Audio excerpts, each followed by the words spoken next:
ये 5 शत्रु हैं हमारे भीतर हैं जो हमें प्रिय लग रहे हैं, मगर हैं हमारे शत्रु, हमारे विरोधी।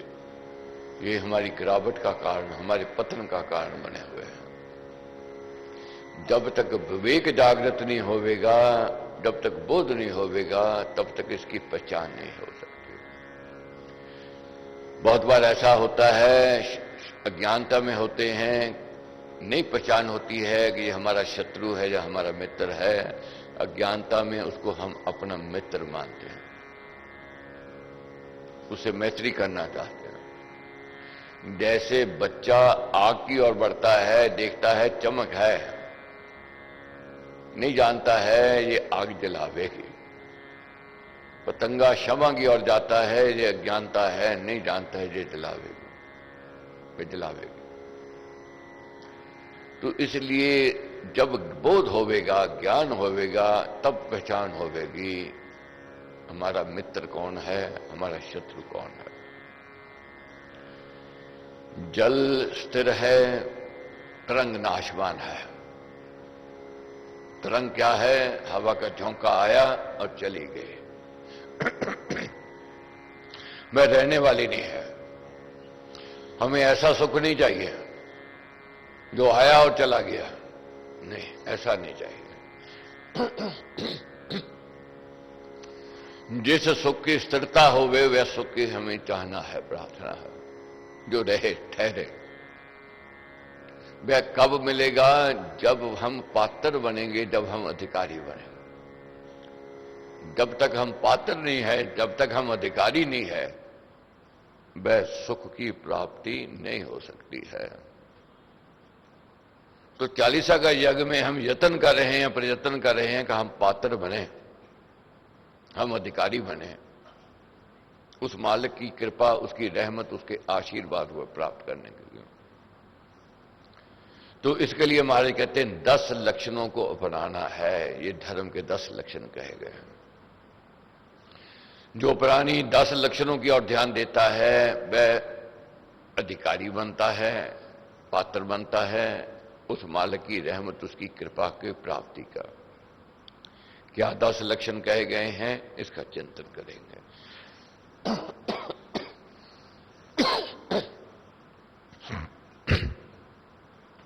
पहला सुलक्षण धीरज धारो, धर्म कर्म में तन मन बारो, व्रत नियम सुदृढ़ कर पालो, सेवा जनहित ही संभालो। पहला सुलक्षण कौन सा है? धीरज, धैर्य। ये कैसे होवेगा? जब व्यक्ति की रुचि धर्म कर्म में होवेगी।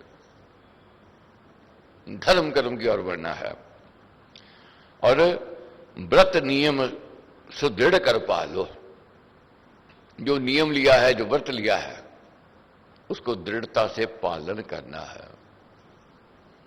नियम रोज लेते हैं, व्रत लेते हैं, नियम टूट जाता है, व्रत छूट जाता है और फिर पीछे हो जाते हैं, फिर पिछड़ जाते हैं। मगर जो व्यक्ति दृढ़ता के साथ, पूर्ण विश्वास के साथ अपने लक्ष्य की ओर बढ़ने लगता है, वह एक दिन मंजिल तक पहुंच जाता है। मुसाफरी में जाना है, 20 किलोमीटर चले गए, फिर वापस आ गए, तो फिर देखेंगे, फिर कर लेंगे। अब दोबारा मुसाफरी शुरू करेंगे, पहले 20 किलोमीटर, फिर वह जाना पड़ेगा। 20 के आगे 30 चले गए, फिर वापस आ गए। क्या है? इसी में व्यक्ति अपना जीवन व्यतीत कर लेगा, समय भाग जाएगा। मगर जो अपने लक्ष्य की ओर बढ़ा है, धीरे धीरे चाहे जा रहा है, बढ़िया वाहन मिल जाए तो उसके अहोभाग्य है, वह शीघ्र मंजिल में पहुंच जाएगा। वाहन कमजोर है, कोई बात नहीं, समय लगेगा, पहुंच जाएगा। इसलिए धैर्य नहीं छोड़ना है, हिम्मत नहीं छोड़नी है, साहस नहीं छोड़ना, अपने लक्ष्य की ओर बढ़ना है।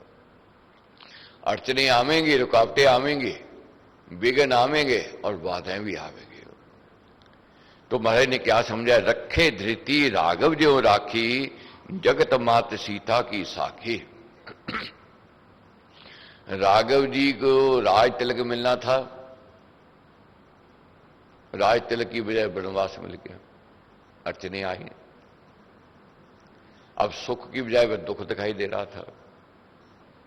मगर राघव जी क्या कहते हैं, मालिक की जो इच्छा जो उसकी मर्जी। राघव बन नहीं जाते तो बन नहीं पाते हैं। अब मालिक जानता है, कभी कुछ लेके देता है, कुछ दे के कुछ देता है, कुछ छीनता है कभी। उस समय अज्ञानी रोता है, विलाप करता है, मेरे से ये ले लिया। मगर मालिक जानता है, जैसे बच्चा है, बच्चे के हाथ से कभी कभी हम देखते हैं कोई वस्तु लेते हैं, उसके बदले में हम बढ़िया देनी चाहते हैं, उसे पकड़ते हैं, लाओ दे दो, नहीं देता है, जिद करता है, हट करेगा, रोवेगा, नहीं जानता है। मगर जब बढ़िया मिल जाती फिर कहता है, ओहो मैंने गलती की थी, ये तो मेरे को दे रहे थे, बढ़िया दे रहे थे। इसी प्रकार जीवन में होता है, कभी काम दमदा चौपट हो जाता है, हम सोचते हैं बर्बाद हो गए, मगर उसने रास्ता तीसरा चौथा खोला हुआ है, उसने कोई ना कोई साधन बनाया हुआ है, उस और बढ़ जाता है। लड़के लड़की का रिश्ता करते हैं, टूट गया, रोते हैं, भाई ये रिश्ता टूट गया, बहुत मंदभाग्य वाले हैं, बहुत किस्मत खराब है, विलाप कर रहे हैं। मगर देखते हैं कुछ दिनों के बाद बढ़िया रिश्ता जुड़ गया, बढ़िया घर मिल गया, अब उस मालिक का धन्यवाद कर रहे हैं कि वे मालिक तेरी कृपा है, हम तो अनजान थे, हम तो उधर ऐसी ज्ञानता में जा रहे थे उस वक्त, मगर आपने तो देना था। उस समय दुख लगा, अब जब समझ आई, अब उसका धन्यवाद कर रहे हैं कि तेरी मेहर, तेरी रहमत है प्रभु।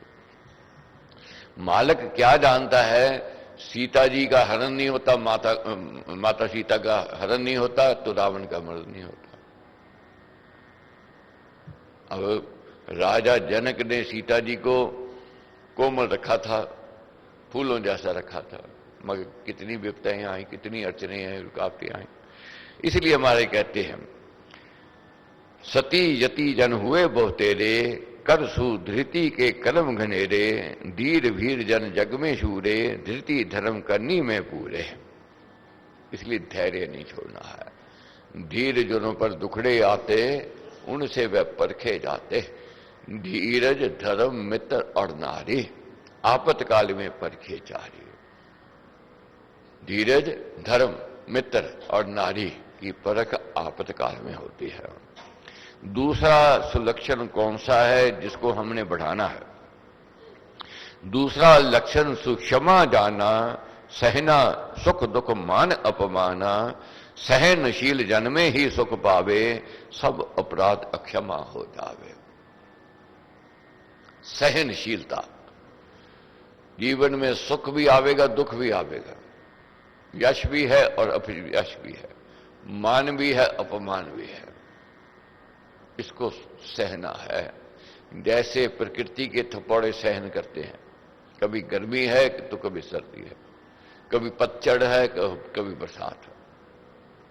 अब गर्मियों के दिन है, खूब गर्मी पड़ रही है, अब क्या रोने से गर्मी जावेगी? नहीं जावेगी। जो सहन कर रहा है वह जीवित है, जो सहन नहीं कर रहा है वह मौत की ओर जा रहा है।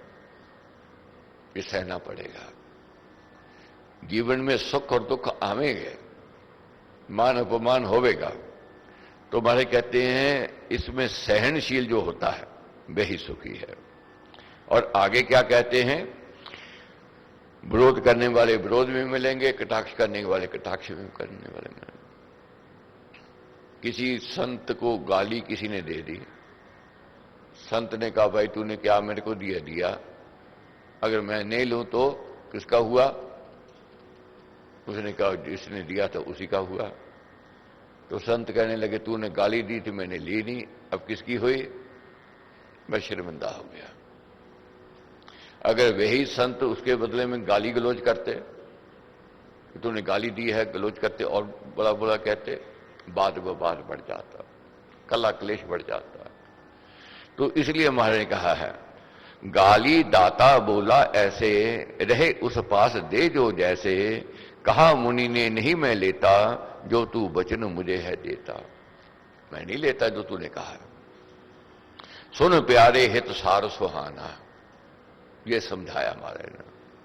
लहू से धुले ना लहू का बहाना, लहू से लहू नहीं धोया जा सकता है। आग से आग बुझे ना प्यारे, आग से आग नहीं बुझती है, उसके लिए जल चाहिए। और कुवचन नहीं कुवचन निवारे, कुवचन से कुवचन बढ़ जाएगा, बात विवाद बढ़ जाएगा, गाली गलौज से और गाली गलौज बढ़ जाएगा। तो एक गर्म है, दूसरा ठंडा है, शांत है, तो बात बन जाएगी। एक गर्म है, दूसरा और गर्म हो जावे, घी में आग डालने के समान है, और प्रचंड हो जाएगी और बढ़ जाएगी। तीसरा लक्षण दम सुख खानी, बोले मन को वश करवानी, सुचि समभाव भावना होवे, विमल विचार मलिन मन धोवे। तीसरा है क्या? वाणी को अपने वश में, अपने कंट्रोल में रखना है। ये वाणी एक ऐसा यंत्र है और ऐसा शस्त्र भी है। वाणी एक कितनी कटुता है वर्षों से, कितनी विरोध भाव है। दो मीठे बोल बोलने से विरोध भाव खत्म हो जाएगा, कटुता प्रेम में बदल जाएगी, प्रीति में बदल जाएगी। और यही वाणी है, कितनी प्रीति है, वर्षों से प्रेम है, स्नेह है। दो कड़वे वचन बोल दो, वही प्रेम कटुता में बदल जाएगा, वही प्रीति बैर में बदल जाएगा। एक क्षण नहीं लगता, बदल जाएगा। वाणी घायल करती है। तीर और तलवार का घाव तो समय आने पर भर जाएगा, मगर वाणी का घाव नहीं भरता है हमारे घर। जब भी आपका आमना सामना होगा, जब भी आपको याद आवेगी, वह दृश्य आपके सामने आ जाएगा जो दृश्य आपने देखा और जो देखना नहीं चाहते। क्योंकि जो कुवचन उसने बोला, जो अपमान किया, जो अनादर किया, वह सामने वह दृश्य आ जाएगा और वह घाव वही हरा भरा रह जाएगा। इसलिए वचन बोलने से पहले तोलना है। हम कह देते हैं, कोई क्या करें जी, वाणी ने बोल दिया, बाद में कहते हैं सॉरी सॉरी कह देते हैं। वह सॉरी काम नहीं आती है, वह काम नहीं आती है। सज्जन व्यक्ति कह देगा कोई बात नहीं, ठीक है, भी निकल गई बात, कोई बात नहीं, कह दी, क्या फर्क पड़ता, हो गई बात। ये उसकी सज्जनता है, उसकी महानता है। मगर वह बात मन में लगी है, वह चुभन करती रहती है जब भी आमना सामना होगा। इसलिए वाणी को वश में करने का हमने इन दिनों कंट्रोल में रखने का यत्न प्रयत्न करना है। चौथा लक्षण चोरी न मारो, अन्य अधिकार कभी ना मारो, पराई वस्तु कभी ना छीनो, उत्तम धर्म का लक्षण छीनो। चौथा क्या है? लक्षण होना चाहिए साधक के अंदर, किसी का अधिकार नहीं लेना है, अधिकार नहीं छीनना है। हर एक प्राणी का अपना अपना अधिकार है। मालक का अपना अधिकार है, नौकर का अपना अधिकार है, पुत्र का अपना अधिकार है, पिता का अपना अधिकार है।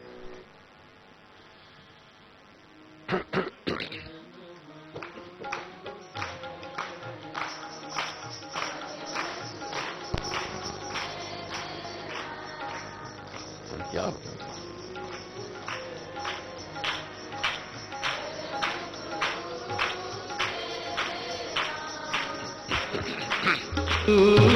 जय जय राम परम गुरु, जय जय राम परम गुरु, जय जय राम परम गुरु, जय जय राम।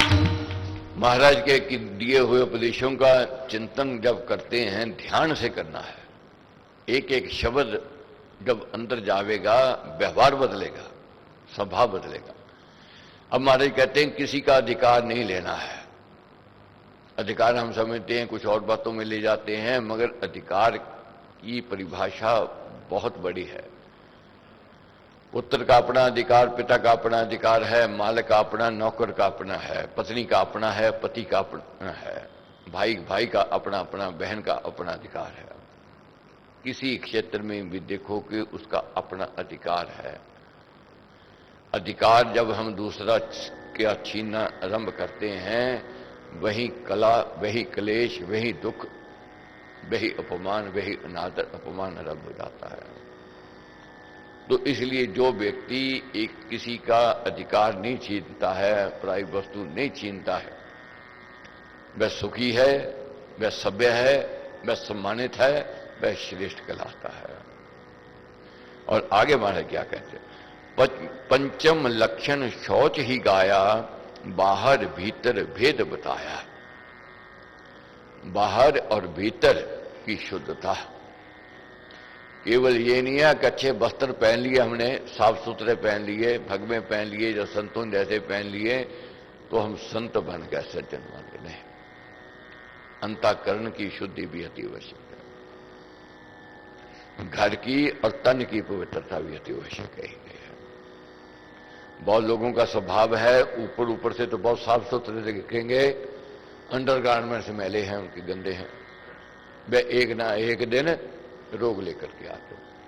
बहुत ऐसे देखे हैं, सफाई बुहारी तो लगावेंगे, पोछा वगैरह करेंगे, मगर बुहारी लगाई, कूड़ा करकट सोफे के नीचे, अलमारी के नीचे, कारपेट के नीचे, कौन देखने वाला है? मगर देखने वाला तो कोई नहीं है। ये बीमारी लेकर के आवेगा, ये रोग लेके आवेगा। अब कोई कहे कि मैं ऊपर से तो बहुत मीठा बोलता हूं, अंदर मेरे विचार क्या है इसको किसी को क्या पता है। मगर भीतर के विचार ही व्यक्ति को गिरावट की ओर ले जाएंगे अगर विचार अच्छे नहीं है। बाहर और भीतर दोनों की शुद्धता, पवित्रता अति आवश्यक है। धर्म का लक्षण षष्ठ विचारा, इंद्रिय निग्रह नाम उच्चारा। रखना संयम में गुणकारी, उत्तम धर्म कहे गुणधारी। आगे क्या है, अपनी इंद्रियों को वश में, कंट्रोल में रखना है। अगर ये कंट्रोल में नहीं रहेंगी तो ये पतन की ओर ले जाएंगे। गाड़ी है, उसमें ब्रेक भी है, एक्सीलेटर भी है, स्टीयरिंग भी है और क्लच प्लेट भी है, आगे पीछे देखने के लिए दर्पण भी है। अगर व्यक्ति चारों ओर निगाह नहीं रखता है, ध्यान नहीं रखेगा, तो एक्सीडेंट होगा ही होगा। ये कान सुनने के लिए, वाणी बोलने के लिए, आंखें देखने के लिए, पैर चलने के लिए, हाथ कर्म करने के लिए ये दिए हैं। इसका चालक के पर कंट्रोल होना ही चाहिए। हमारे अंदर जो बुद्धि विवेक है, हमारा मन है, ये इसका कंट्रोल अगर नहीं रहेगा तो आंखें बुरा देखेंगी, कान बुरा सुनेंगे और पैर गलत जगह की ओर बढ़ेंगे। तो इसलिए अच्छा चालक है, अपनी गाड़ी का कंट्रोल अपने हाथ में रखता है। इसी प्रकार सज्जन व्यक्ति अपनी इंद्रियों का कंट्रोल अपने वश में रखता है। रात है, उसमें अगर 5 घोड़े लगे हुए हैं या 4 लगे हुए हैं, उसके लगाम है, सारथी के हाथ में लगाम होती है और वह चारों 5 घोड़ों को दिशा की ओर, एक की ओर ले जाता है। अगर उनमें से एक भी घोड़ा दिशाहीन हो जाता है, चारों दूसरों को भी दिशाहीन कर देगा। ये नहीं है एक दिशाहीन हो गया तो क्या फर्क पड़ेगा, वह चारों को ही ले जाएगा, कहां? खड्ड की ओर ले जाएगा और वह एक्सीडेंट करेगा। तो इसलिए एक में भी कमी आ गई, सुनने में, बोलने में, देखने में, कहीं आने जाने में, ये गिरावट का कारण बन सकती है। इसलिए हमारे कहते हैं इंद्रियों को अपने वश में रखना, अपने कंट्रोल में रखना है। आगे हमारे कहते हैं 7वां लक्षण बुद्धि बखानी, धर्म कर्म गुण ज्ञान निधानी। ये एक बुद्धि जो है, यही कुबुद्धि बन जाती है। अगर ये सद्बुद्धि रहे, धर्म की ओर लेकर के जाती है, बढ़त की ओर लेकर के जाती है। और यही बुद्धि कुबुद्धि हो जाए, पतन की ओर ले जाती है। तो इस बुद्धि को कैसे सद्बुद्धि की ओर ले जाना है, ये सत्संग से होती है। संतों का संग करने से होती है, ग्रंथों का अध्ययन करने से ये बुद्धि कंट्रोल में, वश में रहती है, नहीं तो ये आउट ऑफ कंट्रोल हो जाती है। आगे है 8वां लक्षण, विद्या सुलक्षण 8वां धारो, प्रा अपरा सुभेद विचारो। विद्या ज्ञान का होना अति आवश्यक है। अनपढ़ व्यक्ति पिछड़ता है, पढ़ा लिखा आगे बढ़ जाता है। अनपढ़ नहीं रहना हमें। अंगूठा छाप क्या है, उसकी क्या है साख, कोई साख नहीं है, भटकता रहता है। और पढ़ा लिखा आगे बढ़ जाएगा, इसके लिए विद्या अति आवश्यक कही गई है। 9वां लक्षण सत्य सुनाया, सुप्रण पालन इसमें आया, त्यागे असत्य हरि अनुरागी, कर हरि पूजन बन बढ़ भागी। सत्य पर चलना है, जो असत्य पर चलेगा अंत दुखी होवेगा, अंत उसको सुख नहीं मिल सकता है।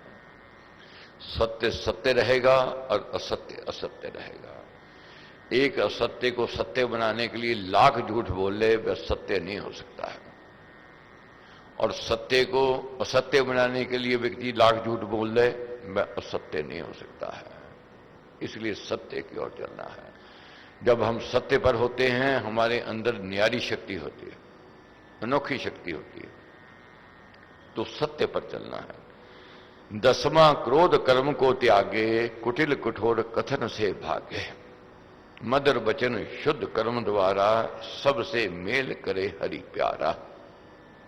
क्रोध से बचना है और सबसे प्रेम मिलाप करना है, मिलजुल करके रहना है। तो ये 10 लक्षण जो कहे हैं, इनको हमने इन दिनों विकसित करना है, अपने अंदर इसको जागृत करना है। तब हम अधिकारी बनेंगे, तब हम पात्र बनेंगे। मालिक की कृपा, गुरु महाराज के आशीर्वाद की प्राप्ति।